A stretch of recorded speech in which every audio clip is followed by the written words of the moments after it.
Bonjour à tous. Aujourd'hui, nous allons faire un voyage tout en douceur dans le paysage de l'angélique. On l'appelle aussi herbe aux anges ou bien herbe du Saint-Esprit. L'angélique est une plante potagère à la base qui a fait un retour à la vie sauvage. Elle a de très nombreuses vertus médicinales et elle est répandue et cultivée dans le monde entier. Par contre, elle n'est pas très répandue à l'état sauvage en France. On rencontre l'angélique plutôt dans les lieux humides. Elle pousse généralement au soleil ou à mi-ombre. Il est difficile de la manquer. C'est une ombellifère géante. Toute la plante dégage un parfum aromatique agréable, ce qui permet de valider son identification. On ne peut ainsi pas la confondre avec la ciguë, dont les feuilles froissées dégagent une odeur nauséabonde. Son nom scientifique, Angelica archangelica, fait référence à l'archange Gabriel, auquel la plante serait liée. L'angélique est la spécialité de la ville de Niort depuis le XVIIIe siècle.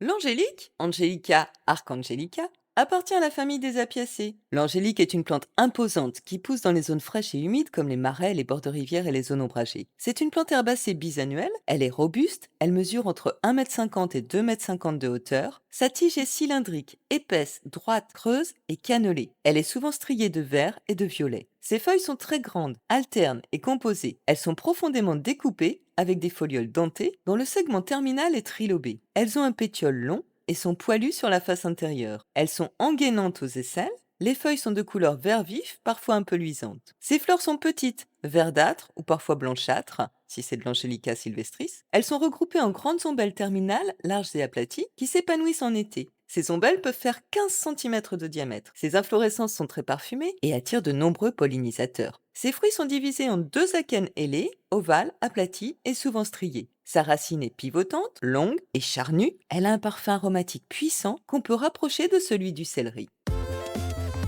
L'angélique a été importée de Scandinavie en France au XIIe siècle pour ses vertus contre la peste. Pour se protéger de la peste, on mâchait des feuilles d'angélique et on portait sur soi des petits sachets remplis de graines d'angélique qui sont très aromatiques. L'explication de l'efficacité de l'angélique comme plante protectrice contre la peste viendrait du fait que l'odeur des graines d'angélique faisait fuir les puces, ce qui, en temps d'épidémie de peste, était une aubaine, étant donné que les puces étaient les vecteurs de la maladie.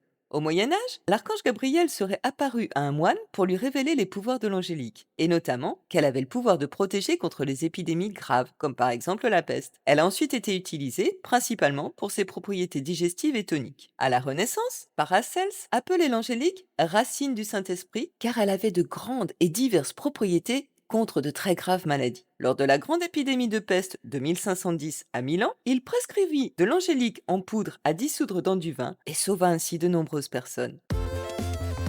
Il serait long et fastidieux d'énumérer toutes les propriétés de l'angélique, d'autant que ses feuilles, ses graines ou ses racines n'ont pas les mêmes. Je vais en faire un condensé. L'angélique a des propriétés digestives. En tisane, elle aide à stimuler l'appétit, à soulager les ballonnements, les flatulences et à améliorer la digestion. L'angélique a des propriétés antispasmodiques. Elle est efficace pour apaiser les douleurs musculaires, les crampes et les spasmes du tractus digestif. L'angélique a des propriétés anti-inflammatoires et analgésiques. On l'utilise pour traiter les douleurs articulaires ou musculaires, ainsi que certaines affections inflammatoires de la peau. L'angélique a des propriétés relaxantes et sédatives. Elle peut aider à réduire le stress, l'anxiété et favoriser un meilleur sommeil. En tant que sédatif léger, elle est utile en complément de traitement contre l'insomnie. L'angélique a des propriétés anti-infectieuses. On l'utilise pour traiter des infections respiratoires comme la toux, le rhume ou la grippe, et elle est aussi efficace pour lutter contre les infections urinaires. L'angélique a des propriétés tonifiantes et adaptogènes. Sa racine stimule la circulation sanguine et tonifie le système nerveux. Elle est donc utile en cas de fatigue ou de convalescence. Quelques précautions. Bien que l'angélique soit généralement considérée comme sûre, elle peut causer des réactions allergiques sous forme de phytodermatose chez certaines personnes et doit être utilisée avec prudence chez les femmes enceintes ou allaitantes et chez les personnes diabétiques.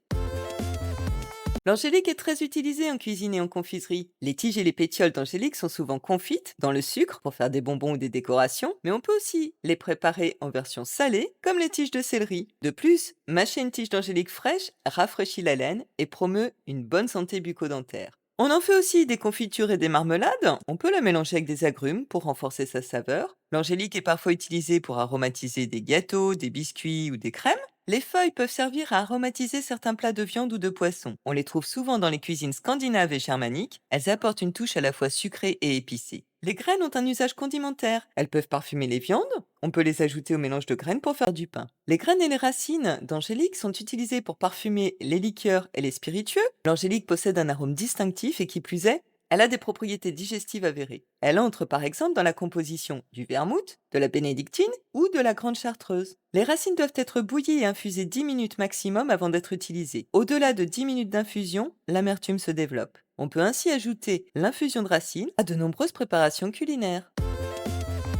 L'angélique est une plante bisannuelle. Alors, qu'est-ce que ça veut dire? La première année, l'angélique développe uniquement sa rosette de feuilles, sans aucune tige centrale. La deuxième année, la tige se développe, la plante fleurit, elle libère ses graines, et puis elle meurt. C'est donc à sa floraison, la deuxième année, que l'on va pouvoir récolter les fleurs, les graines et les racines. On récolte les tiges et les pétioles au printemps, avant la floraison, si on veut les confire. Les feuilles d'angélique sont cueillies au printemps également, quand elles sont jeunes et tendres. Elles peuvent être utilisées fraîches ou sèches en tisane. Elles ont des propriétés carminatives, diaphorétiques, diurétiques et stimulantes. On récolte les graines d'angélique à maturité en fin d'été après la floraison. C'est dans les graines que les principes actifs sont les plus concentrés. La racine est extraite en automne de la deuxième année vers le mois de septembre. Il faudra ensuite la laver, la couper en morceaux et la mettre à sécher pour pouvoir la conserver.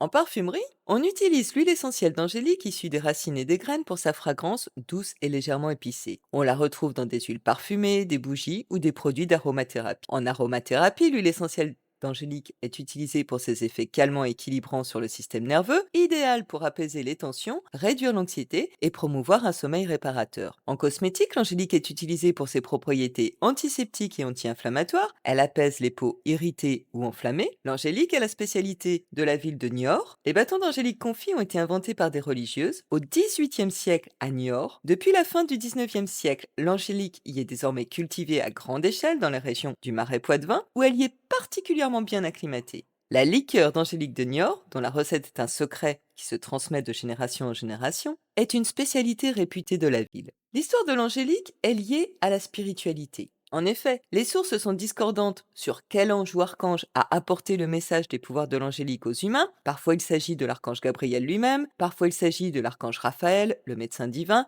selon d'autres sources. Mais, dans tous les cas, c'est de cette façon que l'angélique a été introduite comme une panacée et un élixir de longue vie dans la pharmacopée médiévale. L'angélique faisait parfois partie de rituels spirituels et magiques pour favoriser la guérison physique et émotionnelle, afin d'équilibrer les énergies et attirer des vibrations positives. Elle était aussi utilisée dans les rites d'exorcisme, selon la croyance formulée, quand le diable sent l'angélique, il disparaît. Brûler de la poudre d'angélique comme encens serait une aide précieuse quand on désire invoquer les anges, car il s'en dégage une fumée aromatique qui plongerait ceux qui la respirent dans des états visionnaires. L'angélique serait une plante au pouvoir psychospirituel. Dans un article sur le site de Myrtea Formation qui s'affiche, on peut lire que l'angélique agit directement et immédiatement sur la chimie de notre cerveau en libérant des neurotransmetteurs qui nous font sentir éveillés et optimistes. Elle a une influence sur la noradrénaline et peut-être aussi sur la dopamine. L'angélique confère une confiance et un courage angélique. En spiritualité, l'angélique est associée à la protection et à la clarté. L'angélique brûlée ou diffusée en huile essentielle aide à s'enraciner. En favorisant la stabilité du chakra racine, elle redonne courage, force et volonté. Et placée sous sa protection, elle aide à prendre des décisions et à affronter ses peurs. Dans le langage des fleurs, l'angélique symbolise l'inspiration et la créativité.